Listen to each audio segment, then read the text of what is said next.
8월 31일 목요일 삶의 기적을 일으키는 30분 예배를 시작하도록 하겠습니다. 하나님께서 오늘 우리 주신 말씀은 에베소서 3장 5절에서 11절까지 말씀입니다. 이 말씀 제가 봉독하도록 하겠습니다. 이제 그의 거룩한 사도들과 선지자들에게 성령으로 나타내신 것 같이 다른 세대에서는 사람의 아들들에게 알리지 아니하셨으니 이는 이방인들이 복음으로 말미암아 그리스도 예수 안에서 함께 상속자가 되고 함께 지체가 되고 함께 약속에 참여하는 자가 됩니다.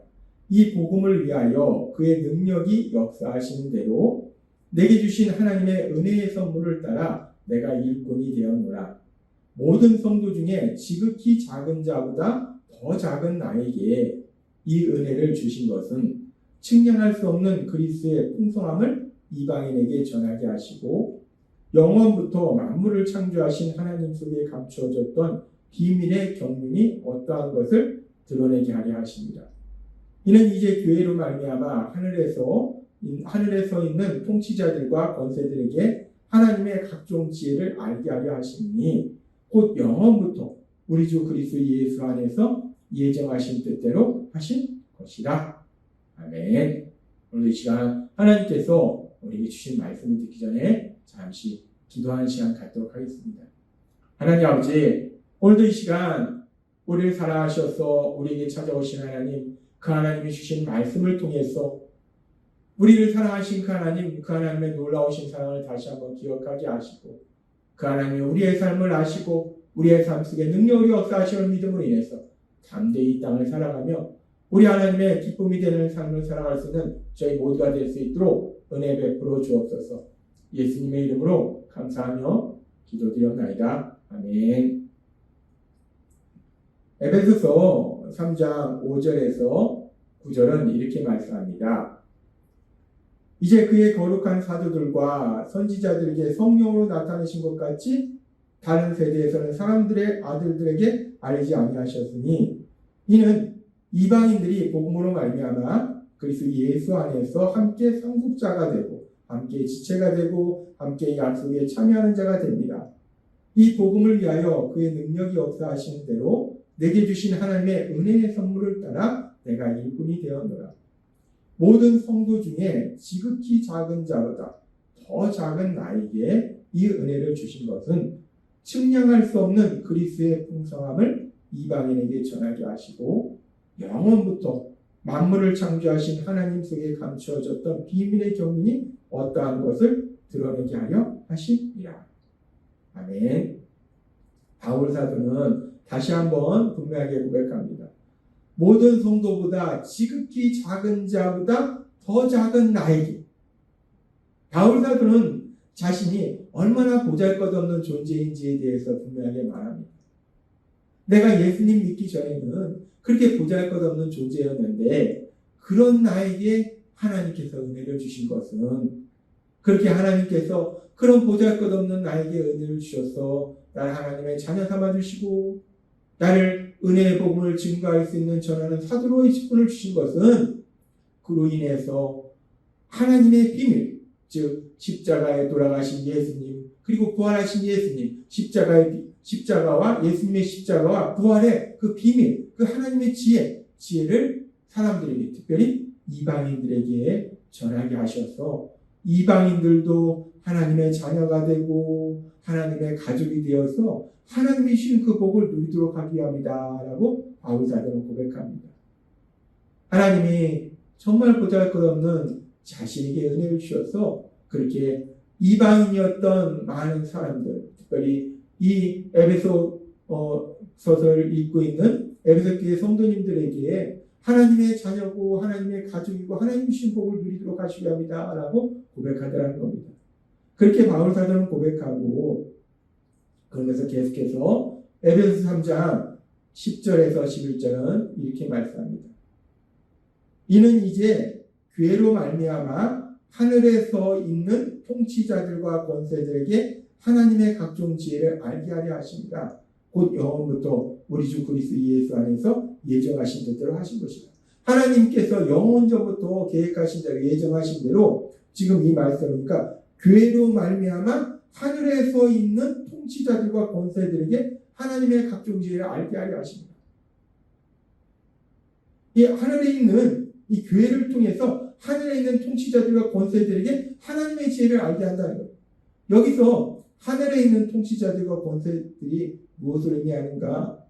성경학자들은 하늘에 있는 통치자들과 권세들은 하나님께서 창조하신 영적인 존재인 천사들을 의미한다라고 이 말씀을 해석합니다. 그래서 교회를 통해서 하늘에 있는 천사들에게까지 영적인 존재들에게까지 하나님의 지혜를 알도록 하신다라는 말씀이에요. 그리고 여기서 말씀하는 교회는 단순히 건물이 아니라 예수님을 믿음으로 구원받은 사람들의 모임, 즉 구원받은 사람들의 모임이 교회예요. 그래서 그렇게 구원받은 사람들을 통해서 하늘에 있는 천사들에게까지 하나님의 지혜를 알도록 하신다라고 말씀한다는 거예요. 그럼 여기서 우리가 조금 더 깊이 살펴볼 말씀은 그렇게 교회를 통해서 하늘에 있는 천사들에게까지 영적인 존재들에게까지 하나님의 그 놀라우신 지혜를 알도록 하시는데 여기서 그렇게 교회를 통해서 하늘에 있는 천사들에게까지 알도록 하신 그 하나님의 지혜가 무엇인가? 그 하나님의 지혜에 대해서 조금 더 깊이 우리가 생각해 보도록 하겠습니다. 여기서 말씀한 하나님의 지혜가 무엇인가? 이 하나님의 지혜가 무엇인지를 우리가 알기 위해서 성경에 고린도전서 1장 21절의 말씀을 살펴보면 이렇게 말씀합니다.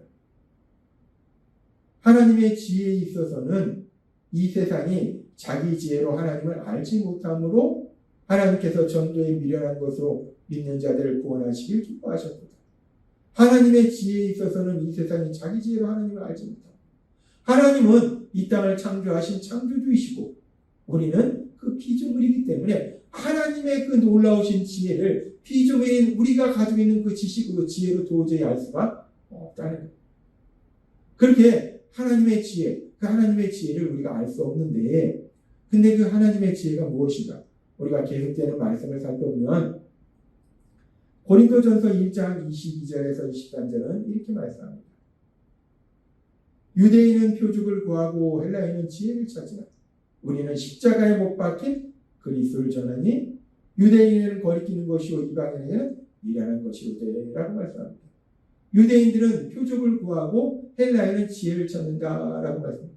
유대인들, 하나님께 선택받았던 이스라엘 백성들은 표적을 구한다. 표적이라는 것은 능력이라는 거예요. 하나님께서 행하신 그 능력, 전능하신 하나님이 능력을 행하시는 그런 놀라운 역사, 그 기적을 찾는다는 거예요. 그리고 헬라인들은 자신의 이성으로 이해할 수 있는 지혜, 그런 지식을 찾는다는 거예요. 그렇게 유대인들은 하나님께서 행하시는 그 놀라운 기적, 자신들의 눈으로 볼 수 있는 그 놀라운 기적을 보기를 원하고 헬라인들은 자신들의 머리로 이해할 수 있는 지혜를 원하는데 그런데 지금 이 말씀에 보니까 우리는 십자가에 못 박힌 그리스도를 전하니 라고 유대인들은 자신들의 눈에 보이는 그 기적을 보여달라라고 요구하고 헬라인들은 내 머리로 이해할 수 있는 신비한 지식, 그 지혜를 얘기해달라라고 얘기하는데 근데 바울 사도는 십자가에 못 박힌 그리스도를 전한다는 거예요. 기적을 보기를 원하는 사람들, 뛰어난 어떤 지혜에 대해서 알기를 원하는 사람들에게 바울 사도는 기적을 보여주는 것도 뛰어난 지혜에 대해서 얘기하는 것도 아니라 십자가에 못 박힌 그리스도, 예수 그리스도가 십자가에 못 박혀 죽임당하셨다. 그 십자가에 못 박힌 그리스도를 전한다는 거예요. 그렇게 십자가에 못 박힌 그리스도를 전하니까 이렇게 유대인들과 헬라인들, 표적을 구하고 지혜를 찾는 유대인들과 헬라인들의 반응이 어떠한가? 성경은 말씀하기를 유대인들은 거리끼는 것이오라고 얘기한다. 유대인들은 하나님께서 행하신 놀라운 기적, 그 기적을 눈으로 보기를 원하는데 근데 바울 사도는 십자가에 못 박힌 그리스도를 전하니까 유대인들이 거리낀다는 거예요. 싫어한다는 거예요. 왜 그러냐면 유대인들에게 그리스도라는 어떤 존재인가? 그리스도, 구원자. 유대인들이 생각하는 그리스도 구원자는 능력으로 이 땅에 오셔서 지금 그들이 로마의 지배를 갖고 있는데 그 엄청난 능력을 통해서 로마의 지배에서 자신들을 구원해 주시고 다윗 시대처럼 자신들의 나라를 영원한 강력한 왕국으로 만드는 분이 그리스도라는 거예요. 그렇게 유대인들이 생각할 때는 강력한 능력으로 자신들을 로마의 집에서 구하고 자신들의 나라를 강력한 세상에서 가장 강력한 나라로 만들어주는 영원한 왕이 그리스도인데, 그런데 예수님은 가장 흉악한 범죄자들이 받아야 될 형벌이 십자가에서 죽임을 당하시는 그런 형벌을 받았다는 거예요. 그러니까 이들은 자신들이 생각하는 그리스도는, 구세주는, 구원자는 강력한 능력으로 자신들을 구원하고 강력한 왕국을 세우는 사람이다라고 기대하고 있는데, 허무하게 사람들의 손에 잡혀서 십자가에서, 그것도 가장 흉악한 범죄자가 받는 십자가 형벌을 통해서 죽임당한 그 예수님이 그리스도다라고 얘기하니까 유대인들은 자신들이 생각하는 그리스도에 대해서 모욕이라고 생각하는 거예요. 최악의 모욕이라고 생각하는 거예요. 그래서 유대인들은 십자가에 못 박힌 예수님이 그리스도다라는 십자가에 못 박힌 그리스도를 전하는 바울 사도의 그 말씀에 대해서 싫어한다는 거예요. 거리낀다는 거예요. 그렇게 유대인들은 십자가에 못 박힌 그리스도에 대해서 반응이 싫어하고 그걸 거리끼고, 그리고 헬라인들의 반응은 어떤가? 헬라인들은 앞에서도 살펴봤듯이 자신들의 머리로 이해할 수 있는, 이성으로 이해할 수 있는 그런 신비한 지혜를 원한다는 거예요. 지혜를 듣기를 원한다는 거예요. 그런데 지금 바울 사도가 전한 십자가에 못 박힌 그리스도는 그리스도, 세상의 구원자, 세상의 구원자가 오셨는데 그분이 십자가에 못 박혀 죽임당하셨다라고 전한다는 거예요. 그러니까 이들이 생각할 때는 자신들의 머리로 도저히 말이 안 되는 거예요. 아니, 그리스도는 세상을 구원하는 사람인데 세상을 구원하는 사람이 자신도 구원하지 못하고 십자가에 못 박혀 죽임당했으면 그게 무슨 구원자냐? 그게 무슨 그리스도냐? 그 사람을 십자가에 못 박힌 예수를 어떻게 그리스도라고 하냐? 말이 안 되는 소리다. 미련하고 답답하고 바보 같은 소리다. 어리석은 말이다. 미련하다고 생각한다는 거예요. 더군다나 이들은 하나님이 인간의 몸으로 온다. 이건 있을 수 없는 일이에요. 말도 안 되는 얘기예요. 바보 같은 소리예요. 미련한 소리예요. 그렇기 때문에 이들은, 헬라인들은 십자가에 못 박힌 그리스도, 예수님이 십자가에 못 박혀 죽임당하셨는데 그분이 그리스도다라는 이 바울 사도가 전한 이 말씀이 미련하게 들리더라는 거예요. 그래서 헬라인들은 그것이 미련한 것이다 라고 반응하더라는 거예요. 그렇게 헬라인은 십자가에 못 박힌 그리스도를 미련하다 생각하고, 그리고 유대인들은 십자가에 못 박힌 그리스도를 전하는 것을 거리끼고, 그렇게 할 때, 근데 그 십자가에 못 박힌 그리스도, 십자가에 못 박힌 그리스도가 어떤 의미가 있는가? 성경 계속해서 말씀할 때 고린도전서 1장 24절에 이렇게 말씀합니다. 오직 부르심을 받은 자들에게는 유대인이나 헬라인이나 그리스도는 하나님의 능력이요 하나님의 지혜입니다. 아멘. 그렇게 유대인들은 십자가에 못 박힌 그리스도에 대해서 전하는 것을 거리끼고, 헬라인들은 미련한 소리다, 바보 같은 소리다 라고 할 때에 바울 사도는 다시 한번 분명하게 선포할 때, 구원받는 자들에게는 십자가에 못 박힌 그리스도는 하나님의 능력이고 하나님의 지혜입니다. 죄에서 그들을 구원하시는 하나님의 능력이 되시는 것이고, 그리고 죄인을 구원하시는 하나님의 지혜가 되는 것이다 라고 바울 사도는 선포하더라는 거예요. 그렇습니다. 십자가에 못 박힌 그리스도, 십자가에 못 박힌 그리스도는 유대인들은 거리끼는 것이요 헬라인은 미련하다 생각하지만, 그 십자가에 못 박힌 그리스도야말로 죄인들을 죄에서 구원하시는 하나님의 능력이 되시는 것이고 하나님의 지혜가 되신다. 하나님은 공의의 하나님이시기 때문에 죄인에 대해서 반드시 그 죄가를 치르도록 하시고, 죄에 대한 대가는 죽음이라는 거예요. 그런데 우리가 알다시피 모든 사람들은 죄를 지었어요. 그래서 공의의 하나님은 모든 사람들에게 죽음의 형벌을 내리실 수밖에 없어요. 그런데 또 하나님은 그들을 불쌍히 여기신다는 거예요. 구원하시기를 기뻐하신다는 거예요. 그래서 하나님께서 선택하신 지혜가 무엇인가? 죄인에게는 죽음의 형벌을 줘야 되는데, 근데 하나님의 사랑은 그 죄인을 불쌍히 여기시고 구원하시기를 원하신다는 거예요. 그래서 하나님께서는 어떤 방법을 취하셨는가? 하나님께서는 독생자 예수님을 죄를 지은 우리를 대신하여 십자가에 돌아가시게 하심으로 인해서 그 예수님께서 죄에 대한 형벌 모든 것을 받도록 하심으로 인해서 하나님의 공의를 이루시고, 그 죄인을 구원하시고자 하는 하나님의 그 사랑을 또한 이루셔서 이제 그 예수님을 믿음으로 인해서 죄인을 구원하신 놀라운 구원의 역사를 이루신다는 거예요. 십자가에 못 박혀 죽임당하신 예수 그리스도, 그 십자가에 못 박혀 죽임당하신 예수 그리스도는 그렇게 죄인을 죄에서 구원하시는 하나님의 능력이 되고 하나님의 놀라운 지혜가 된다는 거예요. 그리고 그런 하나님의 놀라운 능력과 지혜를 에베소서 3장 10절의 말씀처럼 이는 이제 교회로 말미암아 하늘에서 있는 통치자들과 권세들에게 하나님의 각종 지혜를 알게 하려 하십니다. 이 말씀처럼 그렇게 십자가에 못 박힌 그리스도, 그 십자가에 못 박힌 그리스도를 통해서 죄에서 구원받은 믿음의 사람들, 그 믿음의 사람들의 모이면 교회를 통해서 하나님의 그 분명한 지혜가 하늘에 있는 영적인 존재인 천사들에게까지 알려지게 됐다라고 말씀합니다. 그렇습니다.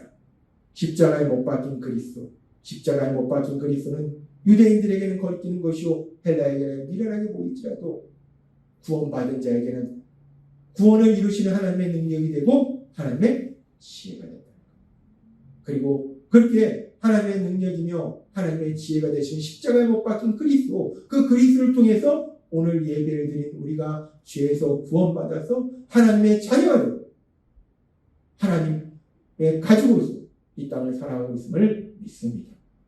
따라서 그렇게 십자가에 못 박힌 그리스도를 통해서 죄에서 구원받음을 위해서 이제 하나님의 자녀로 살아가는 우리들이 이 땅을 살아갈 때 교회를 통해서 하늘에 있는 영적인 존재들에게까지 하나님의 지혜가 알려지듯이 우리를 통해서 그 하나님의 놀라운 능력과 지혜, 그 하나님의 영광을 세상 가운데 나타내시는 여러분이 되시길 주님의 이름으로 축원합니다. 기도하겠습니다. 하나님 아버지 감사합니다. 오늘도 주신 말씀처럼 십자가에 못 박힌 그리스도야말로 구원받은 우리들에게는 죄인을 구원하신 하나님의 능력이요 하나님의 지혜가 됩니다. 이제 그렇게 죄에서 구원받은 우리들이 이 땅을 살아갈 때 우리를 통해서 십자가에 못 박힌 그리스도, 그 그리스도가 하나님의 능력이며 지혜임이 이 땅 가운데 나타날 수 있도록 은혜 베풀어 주옵소서. 예수님의 이름으로 감사하며 기도드리옵나이다. 아멘. 이 시간도 하나님께서 우리 주신 말씀 묵상하면서 조용히 기도하는 시간 갖도록 하겠습니다.